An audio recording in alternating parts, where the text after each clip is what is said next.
पंतप्रधान नरेंद्र मोदी जळगाव लोकसभा मतदारसंघातून लढवणार निवडणूक। विश्वसनीय सूत्रांची माहिती।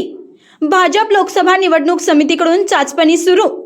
राज्यातील 4 लोकसभा मतदारसंघापैकी 1 लोकसभा मतदारसंघातून प्रधानमंत्री नरेंद्र मोदी लढवणार निवडणूक। पुणे, नाशिक, जळगाव, सोलापूरपैकी कोणत्या मतदारसंघातून प्रधानमंत्री लोकसभा निवडणूक लढवणार हे बघावं लागेल।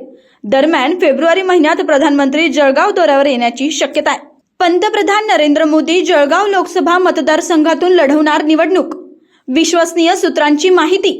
भाजप लोकसभा निवडणूक समितीकडून चाचपणी सुरू। राज्यातील 4 लोकसभा मतदारसंघापैकी 1 लोकसभा मतदारसंघातून प्रधानमंत्री नरेंद्र मोदी लढवणार निवडणूक। पुणे, नाशिक, जळगाव, सोलापूरपैकी कोणत्या मतदारसंघातून प्रधानमंत्री लोकसभा निवडणूक लढवणार हे बघावं लागेल। दरम्यान फेब्रुवारी महिन्यात प्रधानमंत्री जळगाव दौऱ्यावर येण्याची शक्यता आहे।